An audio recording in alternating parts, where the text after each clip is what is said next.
J'ai pris un bus pendant 12 heures juste pour arriver à la fête de départ à la retraite de mon père.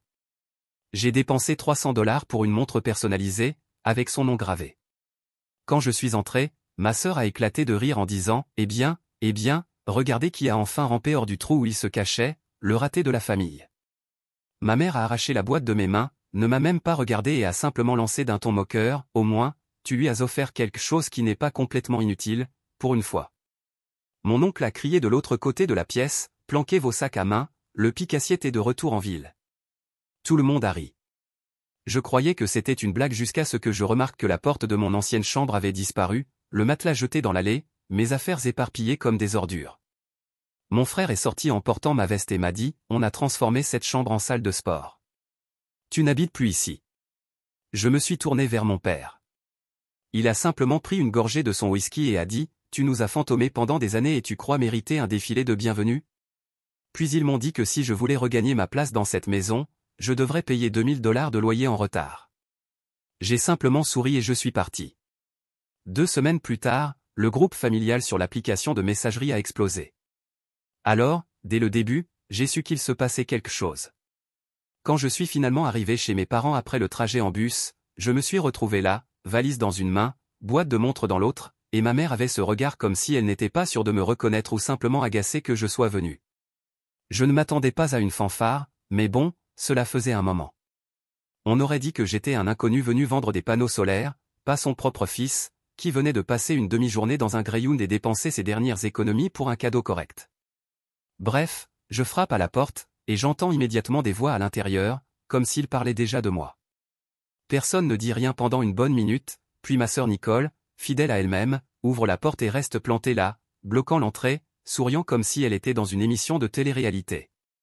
Elle jette un coup d'œil à mon sac, puis à la boîte de la montre, et dit quelque chose du genre « Eh bien, regarde qui a enfin rampé hors du trou où il se cachait, le raté de la famille. » Même pas un bonjour, juste ça, et tout le monde dans le salon a ri comme si c'était une soirée micro ouverte à mes dépens. Super début. J'entre, j'essaie de faire comme si de rien n'était, j'ignore ma sœur et cherche mon père.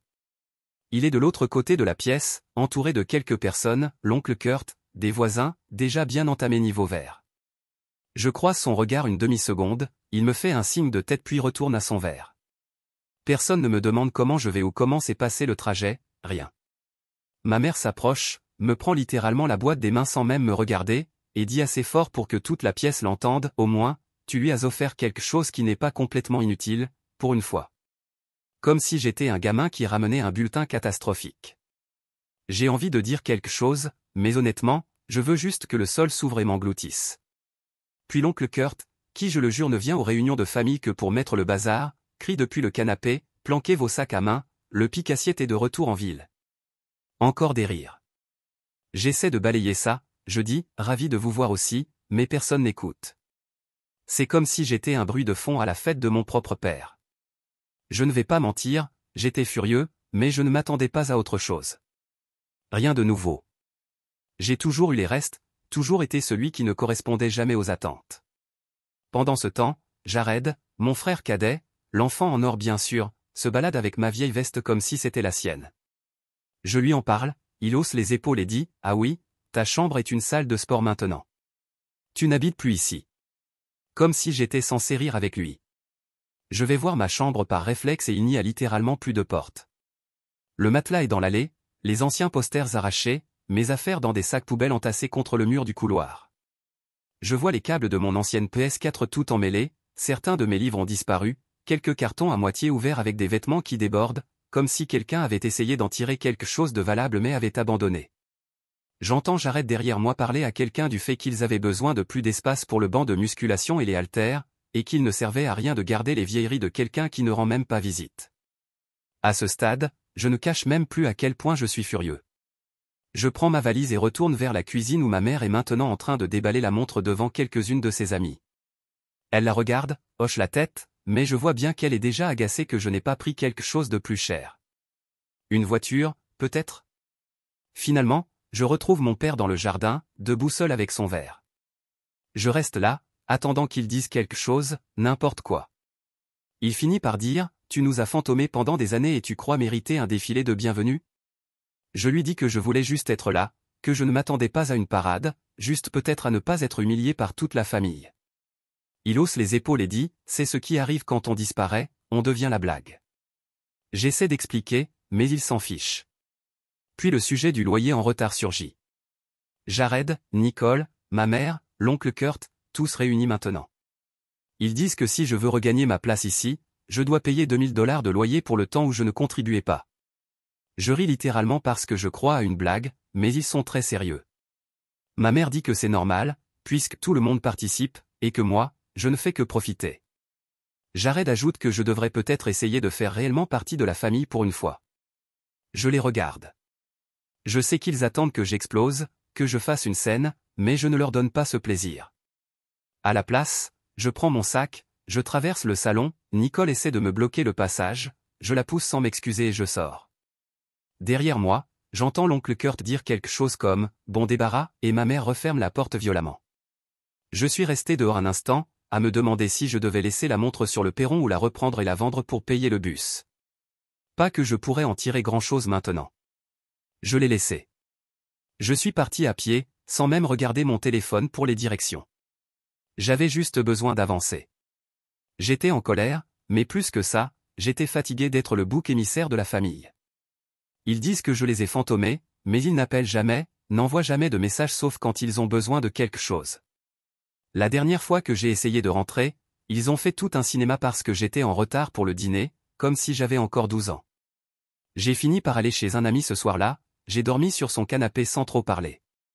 Le lendemain matin, j'ai regardé mon téléphone, il y avait genre 6 appels manqués de membres de la famille, aucun ne contenait des excuses, juste les mêmes blagues, les mêmes pics, les mêmes rappels que je ne fais pas vraiment partie des leurs. Mais voilà.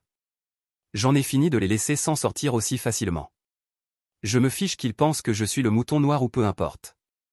J'ai passé trop de temps à être la cible de toutes les blagues, celui qui paie toujours les pots cassés, et je n'ai plus envie de jouer le jeu.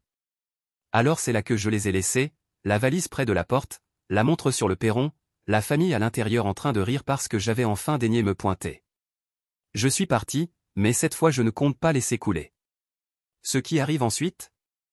Disons simplement que s'ils veulent m'appeler le pique-assiette, je vais leur montrer à quoi ça ressemble vraiment. Mise à jour 1, voilà le moment où ça passe de simple connerie familiale à autre chose, et honnêtement je suis encore un peu choqué de la vitesse à laquelle mon état d'esprit est passé de je vais essayer d'être diplomate à non, allez tous vous faire voir, j'en ai marre d'être gentil. Donc après cette scène chez mes parents, je ne suis pas rentré directement chez moi. J'ai dormi chez un pote, merci à Jasper d'avoir toujours de la bière et un canapé avec juste un minimum de poils de chien. J'ai essayé de décompresser, j'ai dormi comme une pierre.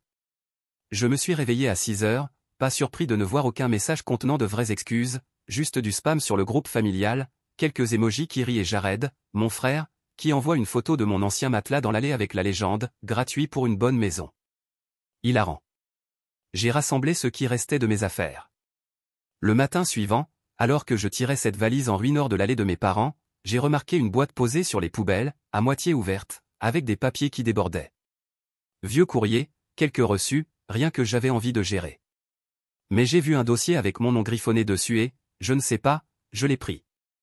De retour chez moi, j'ai tout vidé par terre et commencé à trier, surtout pour m'empêcher d'envoyer un message nucléaire sur le groupe familial. Il y avait des documents fiscaux, des cartes de garantie, plein de vieilles photos de classe de l'époque où j'avais encore un appareil dentaire. Et puis là, mec, c'est devenu fou. Je trouve une copie de ce contrat de prêt datant d'il y a 10 ans, notarié, avec ma signature, celle de mon père. Je suis resté à le fixer un bon moment en me demandant, c'est réel? Ils ont vraiment planqué ça dans une boîte avec du vieux courrier? Et voilà le truc, si tu n'as jamais vu ta propre famille prétendre que tu n'as jamais rien fait d'important pour eux, c'est difficile d'expliquer ce que ça fait.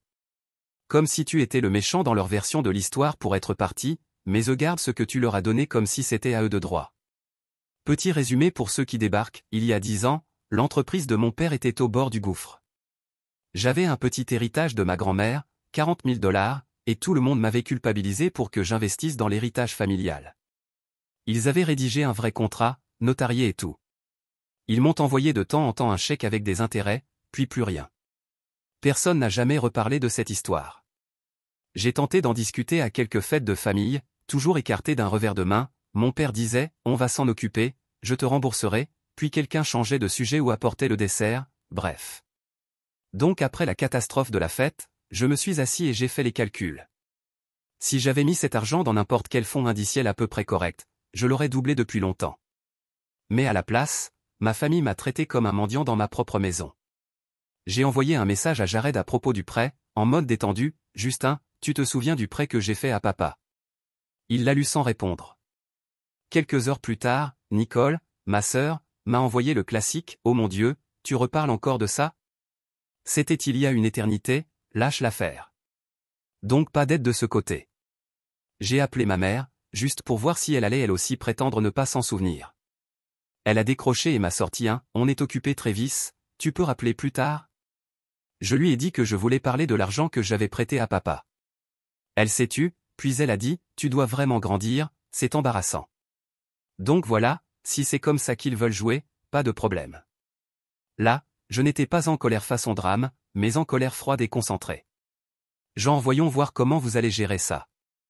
J'ai cherché des calculateurs d'intérêts composés sur Internet, j'ai commencé à faire les comptes. J'ai appelé un avocat, pas un pote de la famille, juste un type local dont j'ai trouvé le numéro en ligne. Non, je ne suis pas un génie avec une équipe juridique sous la main, j'ai juste lu des avis et choisi quelqu'un qui semblait compétent. Je lui ai envoyé les papiers, le contrat, mes emails, tout. Il m'a rappelé au bout d'un jour pour me dire « Oui, c'est parfaitement valable, et au fait, avec les intérêts, ça fait environ 78 000 $.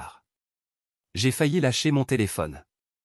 Je lui ai dit « Écoutez, je veux faire ça dans les règles, envoyer une lettre de mise en demeure, envoyer en recommandé, tout ce qu'il faut. » Il m'a demandé si je voulais essayer de leur parler d'abord. J'ai dit non. J'en ai fini de parler. Et c'est là que ça devient intéressant. L'avocat rédige une lettre, à l'ancienne, imprimée sur papier à en-tête, avec tous les détails en langage clair. Rembourser le capital et les intérêts sous 60 jours où il déposera une saisie sur les actifs de l'entreprise de mon père. J'ai payé la provision, signé quelques documents, et voilà, ce n'était plus entre mes mains. Le lendemain, je reçois un message de Jared me reprochant de me comporter comme un enfant et de salir les affaires de famille en dehors du cercle familial.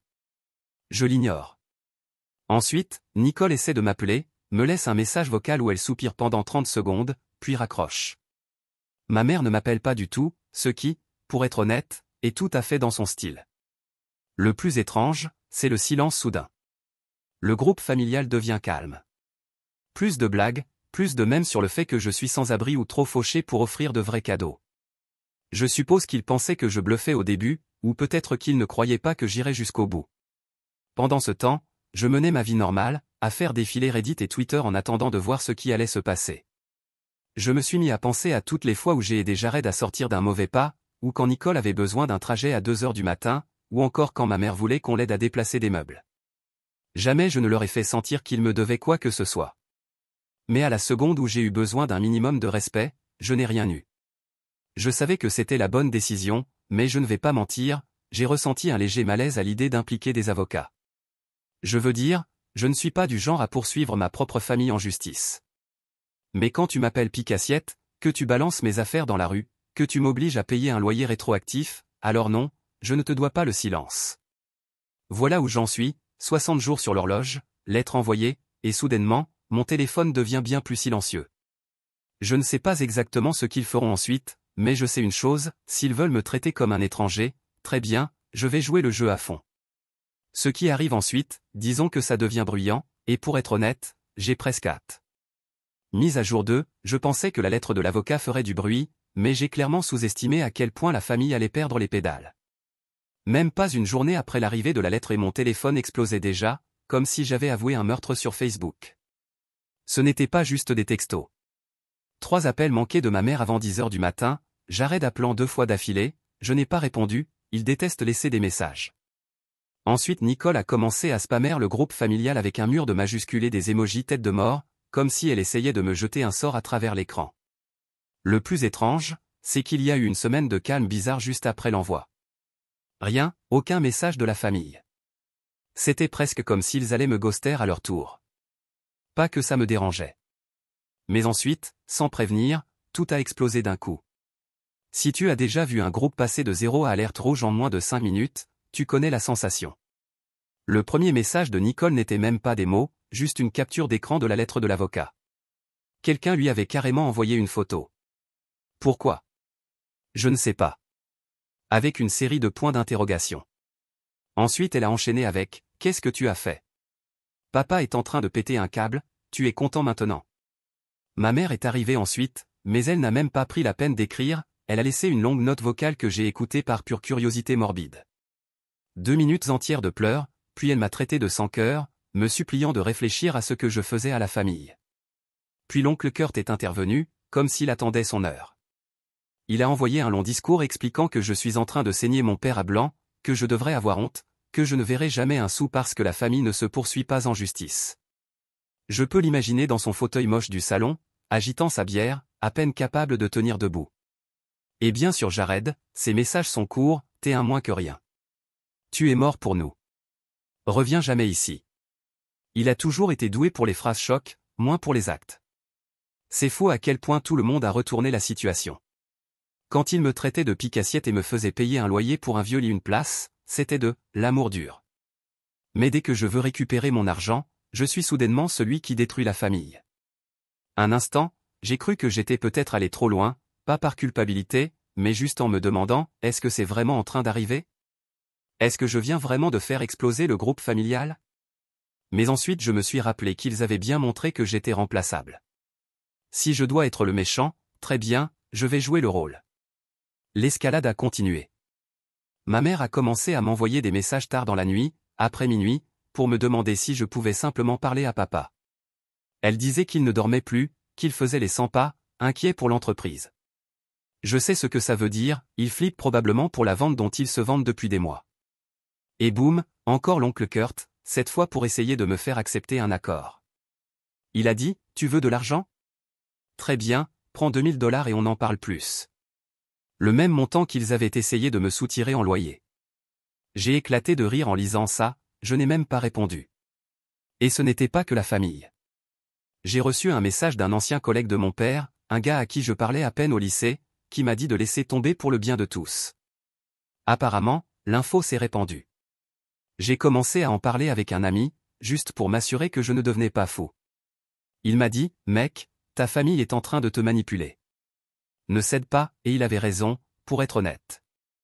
J'ai gardé toutes les preuves, tous les messages. Pas parce que je voulais des munitions, juste parce que je sais à quel point ils peuvent être glissants quand il est question d'argent. Jared a encore essayé d'appeler, cette fois avec un ton presque normal, genre, on peut juste parler? Je lui ai répondu, tu veux parler? Paie l'argent. Il a raccroché. Puis est venue la parade de la culpabilité. Nicole a envoyé une photo de papa l'air épuisé, assis à la table de la cuisine, la tête dans les mains, sans contexte. Je n'ai pas répondu. À la fin de la semaine, j'avais une vingtaine de notes vocales, et chacune était quelqu'un qui pleurait, criait ou essayait de négocier. Je les ai toutes sauvegardées, au cas où. Mon avocat m'a appelé pour faire un point, il m'a dit qu'ils avaient bien reçu une réponse de leur côté, plein d'appels énervés, mais aucune véritable contre-proposition, aucun paiement. Il m'a dit qu'on attend maintenant. Voilà où on en est. Il panique. Apparemment, l'entreprise n'est pas aussi inébranlable qu'il le faisait croire, ce qui, soyons honnêtes, explique pourquoi papa était si désespéré il y a 10 ans. Je reçois des appels de numéros inconnus, probablement des amis d'amis, tous avec le même discours à 2 balles, soit la personne mature. Je ne cède pas. Ils ont voulu me traiter comme un moins que rien? Très bien, je ne suis personne. Mais je suis personne, à qui ils doivent $78 000, plus chaque centime de respect qu'ils ne m'ont jamais accordé. Le meilleur dans tout ça? Pour la première fois depuis des années, j'ai l'impression de reprendre le contrôle. Je n'attends plus qu'on m'autorise à faire partie de la famille. Je ne demande plus les miettes. Je ne joue plus le bouffon pour leur divertissement. S'ils veulent faire comme si c'était la fin du monde, très bien, qu'ils transpirent. Le compte à rebours des 60 jours continue, et maintenant je regarde, j'attends de voir qui va craquer en premier. Si on m'avait dit l'année dernière que je tiendrais le détonateur, j'aurais rigolé. Et pourtant, nous y voilà. Je ferai une mise à jour quand tout sera retombé, ou si ça devient encore plus chaotique. Quelque chose me dit qu'on n'a même pas encore atteint le sommet. Dernière mise à jour, je vais juste commencer par dire ça, je n'aurais jamais cru voir le jour où les mêmes personnes qui se moquaient de moi parce que j'étais le raté de la famille se mettraient à faire exploser mon téléphone comme si c'était leur dernière bouée de sauvetage. Et ce n'est même pas satisfaisant comme on se l'imagine. Quand on est plus jeune, on rêve parfois de faire comprendre à sa famille ce qu'ils nous ont fait subir. Mais dans la réalité, c'est plus sale, plus bruyant, bien plus désespéré que ce qu'on avait imaginé. Tout a commencé avec les appels manqués. Pas juste quelques-uns, mais à toutes les heures, jour et nuit. Nicole, Jared, ma mère, même Kurt qui déteste parler au téléphone et fait toujours appeler quelqu'un d'autre à sa place. Mon téléphone vibrait tellement que j'ai fini par le mettre face contre la table et couper le son. Je voyais les notifications plus tard, des messages vocaux, certains marmonnaient, d'autres criaient, et parfois, on entendait des disputes en fond. Ma mère a laissé une douzaine de notes vocales, toutes différentes, des suppliques, des pleurs, parfois des accès de colère me reprochant d'être froid. Le vrai tournant, je crois, c'est quand j'ai reçu un message d'un voisin de là-bas. Pas un proche, juste le gars qui tond sa pelouse en même temps que mon père. Il m'a demandé s'il se passait quelque chose, parce qu'il y avait eu une scène dans le jardin. Je ne savais même pas quoi répondre. J'ai juste dit, des histoires de famille, merci de t'en soucier. Pas longtemps après, j'ai reçu une vidéo.